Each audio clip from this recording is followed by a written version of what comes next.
A couple of weeks ago, HP and I bought a 2013 Mercedes-Benz C250 for $7,000. The car was a great deal but did have some issues, including a destroyed windshield, worn out buttons, a driver's seat cover that needed to be replaced, and a misfiring issue. But we bought the car and now it was time to get to work on the repairs. So there's something really unappealing about getting into a vehicle and not knowing what buttons you're pressing because there's no labels. Like the unlock button, which is completely missing, and then even some of these door pieces are starting to chip and flake off. So let's take care of that.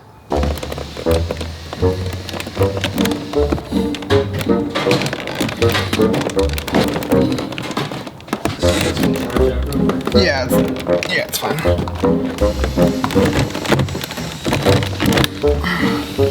On the inside of this Mercedes-Benz, we do have a new switch.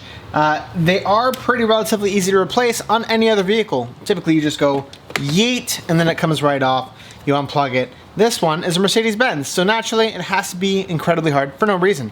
So that involves us taking off this entire door panel just to access 4 screws, and then to be able to take the mount off, then pull this out, then put the new one on, blah, blah, blah, blah. Let's go.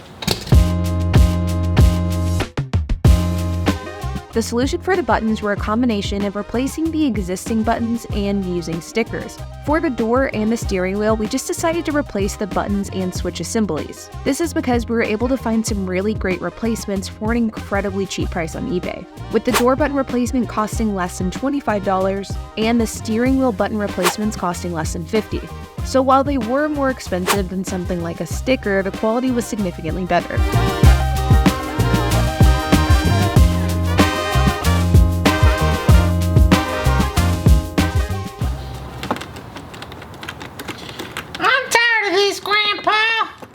Let's do it, man! I'm tired of this, Grandpa. That's too damn bad! So now we got a new door switch. Looks nice and proper. No pieces of it missing. We'll get to that later, but let's start on these steering wheel ones. Eek!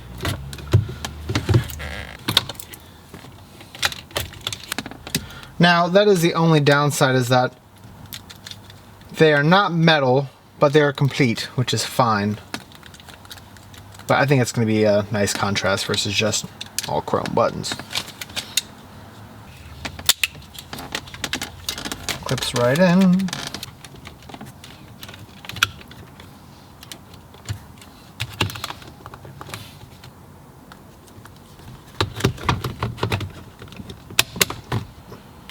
Mint. Does the horn work?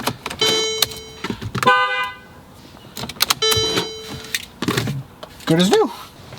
So one of the biggest issues with this Mercedes-Benz that we bought is underneath the hood. And I'm not talking about the turbocharged 4-cylinder that this car comes with. That's fine. It's just the misfires that it's having. Now, a lot of the problems that we see on a lot of these cars is that they don't have regular routine maintenance. Maybe oil changes to check the box, but things like engine air filter haven't been replaced. Oil changes might be a little overextended on time. And lastly is spark plugs. So we're gonna start there and see if we can knock out that issue, because a car with a check engine light won't fly on Turo. And thankfully this car only has 4 spark plugs, because these spark plugs are a little more expensive than most. So a common problem on a lot of these turbo cars is that the tolerances for spark plug gap are very small. In layman's terms, if this plug gap gets a little too big, or if it gets a little too worn sometimes, and it's not so much that that is getting used up, but the top of the electrode is getting used up, causes too much of a gap, and this car can't run efficiently. So let's check the gap. I think it's like supposed to be 0.40. Let's see. Okay. Wow. So this gap is really tiny. I don't know if someone just installed the wrong ones. We got 0.30 on this one. Yeah, 0.30 on this one. 0.30. It's a little off. The plugs do look a little fouled, but not terrible, not oil soaked or anything. Might just be old, who knows. So that's the comparison right there. Pretty significant if you ask me.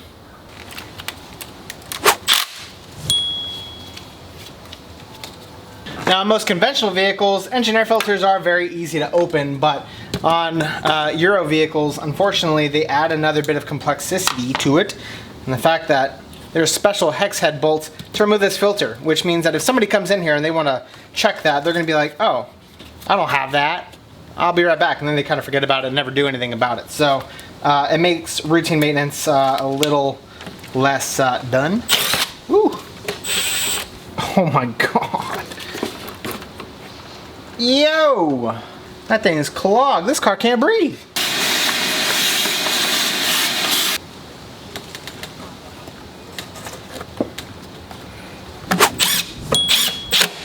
Now, in addition to spark plugs and the filter, HP did end up doing quite a lot of maintenance work on the Mercedes, not only to try to tackle the misfire issue, but to also make sure that the car is ready to go whenever it starts getting rented out. And as much as I'd like to show all of that footage, there was literally hours of it, so we're gonna fast forward here. But he did things like change the oil filter, added some fuel additive, and after all of those basic maintenance pieces were complete, he began to tackle the misfiring issue once again. So after replacing the spark plugs and doing an oil change and doing a fresh engine air filter, this car was still misfiring, but I started narrowing it down to one itty bitty little part. Let me show you. This part right here, which is hot. Ow. So that part right there is actually the intake solenoid, and what it actually does is it operates a little valve body, and it, layman's terms, it lets fresh air in or it doesn't let a lot of fresh air in, and it controls it. Now, that was having some codes for misfires, and it was caused because that thing was not in the correct position.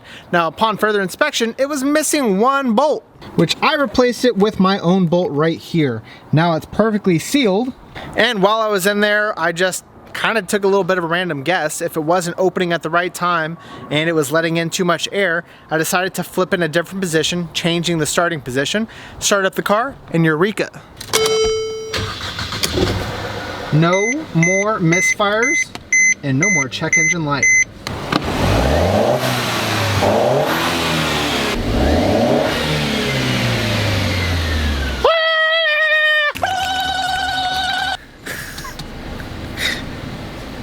I'm gonna redo that part. Now, this car did need spark plugs. We saw that, it was evident when I took them out. They're very dirty, and that means that our renters are now gonna get better gas mileage and the car's just gonna run way more efficiently. And I effectively fixed this car for a 10-cent bolt and a little bit of guessing and checking. Yow! Power, baby. Now, this cover for this seat is all torn and tattered and battered and weathered, so we gotta replace this. First step, take 2 bolts out. Now we go ahead and remove it on out, but we gotta disconnect the connector right there. Okay, now we disconnect them.